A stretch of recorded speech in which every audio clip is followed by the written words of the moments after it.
Seusai makan malam, adik Sabrina yang bernama Ayub menjemputnya. Ayub juga yang mengantar kakaknya ke rumah orang tua Arham. Tapi ia tidak ikut makan malam karena ada janji mengerjakan tugas kelompok di rumah temannya. Sebenarnya orang tua Sabrina juga diundang. Namun karena saat ini orang tua Sabrina sedang berada di Jakarta, akhirnya hanya Sabrina dan adiknya yang datang. Arzan menatap Sabrina tajam ketika berpamitan dengan orang tuanya dan berjalan menuju pintu. Sabrina tahu, sorot mata Arzan tak henti mengikutinya. Tapi ia tak peduli, ia tak ingin kembali pada laki-laki itu. Baginya, Arzan hanyalah masa lalu yang datang di saat jiwanya masih labil. Pria itu hanya seseorang yang pernah singgah dan mengukir kisah. Tapi ia tak mau tarian pena milik Arzan akan berputar lebih lama di lembar diari hidupnya. Ia tak mungkin menyerahkan masa depannya pada orang yang salah. Setelah Sabrina undur diri, Arham menyiapkan mental untuk berbicara dengan orang tuanya. Ia bahkan sudah mempersiapkan diri agar hatinya lebih lapang jika nanti mendapat penolakan dari bapak ibunya. "Pak, Bu," Arham ingin bicara. Arham menghirup nafas dalam-dalam lalu menghembuskannya perlahan. "Bicara apa?" Bang Budi menaikkan alisnya. "Orang tua Irene ingin bertemu. Semoga dengan pertemuan nanti, ada solusi terbaik untuk Arham dan Irene. Arham mantap ingin menikah dengan Irene." Tutur kata Arham tak sedikit pun mencerminkan keraguan. Terlihat benar sorot matanya menyeratkan ketekatan niatnya. "Kenapa kamu kekeh ingin nikah sama Irene? Sabrina lebih cocok mendampingi kamu." Marini tak habis pikir. Putra keduanya ini bisa tergila-gila dengan perempuan tomboy itu. Karena Arham yakin Irene yang terbaik. Setidaknya bapak ibu kenalan dulu dengan orang tua Irene. Mereka orang yang baik dan sangat ramah. Ada pengharapan yang begitu besar terbesit dari mata tajamnya. "Background agama mereka gimana? Apa bagus?" Orang tua Sabrina adalah tokoh agama yang penting. Sabrina berasal dari keluarga yang agamanya bagus dan santun. Bang Budi menatap Arham tajam. "Yang pasti mereka orang baik, Pak, Bu. Mereka mendukung Irene untuk belajar agama. Bukankah itu artinya mereka juga peduli dengan masalah agama?" Arham tak akan mundur sedikit pun untuk memperjuangkan cintanya. "Benar kata Arham, Pak, Bu. Lebih baik bapak ibu ketemu dulu sama orang tua Irene. Arham gak cinta sama Sabrina. Jangan dipaksakan. Kalau bapak ibu masih ingin punya menantu Sabrina, kan masih ada satu anak bujang lagi yang juga masih lajang." Arzan bicara dengan santainya. "Masalahnya Sabrina gak cinta sama kamu, Zan. Dia cintanya sama Arham, dan lebih cocok sama Arham. Orang tua Sabrina juga sukanya sama Arham." Marini bicara berapi-api. Arzan merasa dinomorduakan. Bapak ibunya sibuk memperhatikan Arham, tapi seringkali abai terhadap dirinya. Dia tidak bisa menyalahkan sikap orang tuanya yang lebih dulu mementingkan sang adik. Sejak dulu, Arzan memang lebih banyak membuat kedua orang tuanya mengelus dada karena kenakalannya. Tapi Arham gak cinta sama Sabrina. Kalau bapak ibu memaksa Arham, sama artinya menghancurkan kebahagiaan Arham. Coba saja bapak ibu bicara sama bapak ibunya Sabrina tentang perjodohan Arzan dan Sabrina.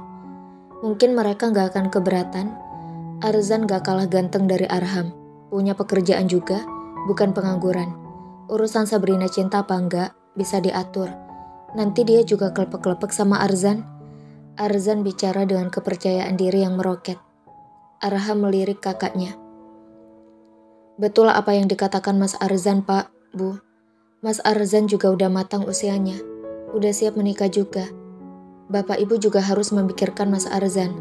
Kalau memang Mas Arzan mau menikah dengan Sabrina, kenapa bapak ibu gak mencoba untuk membicarakannya dengan bapak dan ibu Sabrina?" Arham berharap orang tuanya mau mempertimbangkan untuk menjodohkan Sabrina dan kakaknya. "Aduh, kalian berdua kok malah bersekongkol?" Marini menggeleng. "Bapak ibu bersedia bertemu dengan orang tua Irene," ujar Bang Budi datar. "Alhamdulillah, makasih ya, Pak, Bu." Arham menarik nafas lega. Ia harap akan ada jalan yang baik untuknya dan Irene setelah kedua orang tuanya bertemu. Irene mengamati Mira yang telaten mengganti popok Givari. Pernikahannya akan dilangsungkan sebentar lagi. Rasanya damai sekali melihat bayi yang begitu lucu dan menggemaskan. Ia salut pada Mira dan Aska yang tetap bertahan kendati restu belum juga dikantongi. Givari makin cabi aja ya Mir. Mira tertawa pendek.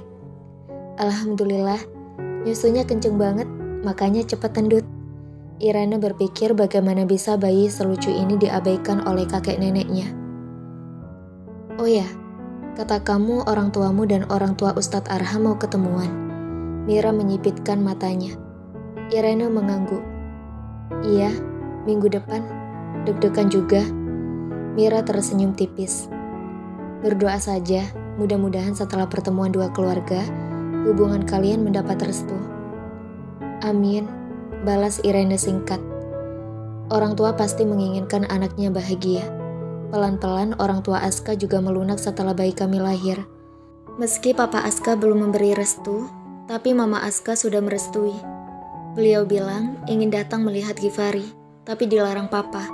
Beliau mengirimkan hadiah lewat pos. Aku optimis, perlahan hati papa Aska akan luluh juga. Irene mengulas senyum. Amin, mereka tak akan menolak Givari yang sangat menggemaskan. Bibi Rohma masuk ke kamar Mira. Ia mengotak-ngatik ponselnya dan berdecak kesal. Cek cek cek, baru juga dipakai bentar udah habis pulsanya. Irene menoleh ke arah Bibi Rohma yang tengah bersungut-sungut.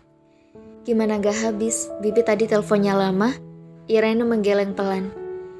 Iya sih, mau beli pulsa di konter depan, tapi udah waktunya masak. Sini aku yang beliin, Bi. Lumayan cari angin. Hehe. Irene antusias menawarkan bantuan. Bener nih, Neng Irene mau beliin. Tanya Bibi Rohma dengan senyum lebarnya. Iya, nanti aku ajak Lia buat nemenin. Bibi Rohma tersenyum sumringah. Ia memberikan uang pada Irene. Santri dewasa tidak ada larangan keluar pondok di hari apapun selama untuk urusan penting. Beda dengan santri pelajar yang baru boleh keluar pondok saat hari Minggu saja. Namun ia akan meminta izin pada Ustazah Zahra agar membolehkan Lia menemaninya. Lia begitu bersemangat diajak Irene menuju konter depan. Apalagi Ustazah Zahra juga mengizinkan. Ada niat terselubung yang bergejolak di hati Lia. Dia ingin bertemu sang pemilik konter, yang ia juluki preman berhati malaikat. Diam-diam ia memendam perasaan pada pria berpenampilan sangar itu. Tapi hatinya semanis Hello Kitty. Memasuki pintu konter, Indra karyawan Arzan memperhatikan Irene dari ujung atas hingga ujung bawah. Ia belum pernah melihat Irene sebelumnya. Assalamualaikum Neng Pondok, ujar Indra dengan senyum manis. Waalaikumsalam Bang konter. Irene hanya menjawab salam, sedang Lia menambahkan kata Bang konter. Ia memang telah mengenal para karyawan di konter itu. Ada yang bisa dibantu Neng? Giliran Angga ikut cari perhatian. Maklum, jomblo-jomblo kesepian. Jika ada anak pondok yang membeli voucher, jurus tebar pesona pun dilayangkan. Mau beli pulsa yang reguler, jawab Irene. Tumben pulsa reguler, biasanya pada beli kuota, timpal Angga. Ini bukan buat aku Bang, tapi titipan, balas Irene. Oh, pantas. Arzan keluar dari dalam ruangan. Dada Lia berdebar seketika. Jambang tipis di sepanjang rahang itu semakin membuat Lia deg-degan. Ada si Dede. Tumben bisa main kesini, padahal belum hari Minggu. Arzan tersenyum menatap Lia. Ia tak peka. Setiap senyum yang terulas dari bibirnya selalu membuat gadis itu histeris di dalam. Jantungnya serasa mau copot. Iya Bang, tadi udah diizinin Ustazah Zahra. Lia cuma nemenin Teh Irene aja. Mendengar nama Irene, refleks Arzan mengamati sosok perempuan di sebelah Lia. Jadi ini yang namanya Irene, sosok perempuan yang membuat adiknya jatuh cinta dan menolak Sabrina. Cakep, pekiknya dalam hati. Lia mengikuti gerak bola mata Arzan yang memperhatikan Irene. Bang Arzan belum kenal sama Teh Irene ya? Sama calon adik ipar kok belum kenal? Tanya Lia. Irene tersentak. Ia menoleh ke arah Arzan yang berpenampilan sangar itu. Dan ternyata dia adalah kakak dari Arham. Sungguh berbeda 180 derajat dengan sang adik. Iya dek, abang belum kenal, tapi si Arham sering nyebut-nyebut nama Irene. Jadi kamu pacar adik saya. Arzan mengamati penampilan Irene yang terlihat tomboy meski berjilbab. Bukan pacar sih bang, mungkin tepatnya calon istri. Amin, balas Irene tersipu. Ya, minggu depan orang tua kita mau ketemuan. Abang yang booking restoran, punya teman. Mudah-mudahan ada solusi terbaik buat kalian. Amin bang, tapi deg-degan juga karena sedari awal orang tua abang gak suka sama Irene. Balas Irene sedikit menunduk. Jangan khawatir, kamu mesti usaha buat ngeluhin orang tua abang. Ibu tuh suka banget sayur asam. Nah, kalau Irene mau ambil hati ibu, gampang. Nanti kamu yang masak aja di restoran. Abang bakal bilang ke temanku, biar kamu diperbolehkan masak di restorannya. Arzan menaikkan kedua alisnya. Ia merasa ide darinya adalah ide yang brilian dan Irene wajib untuk mencobanya. Irene kan gak bisa masak. Irene mengerucutkan bibirnya.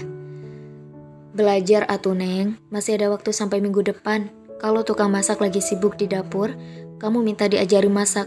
Yang penting sayur asamnya yang mesti benar-benar dipelajari. Irene mengangguk berulang kali. Oke, Irene bakal belajar masak. Makasih banyak ya kakak ipar.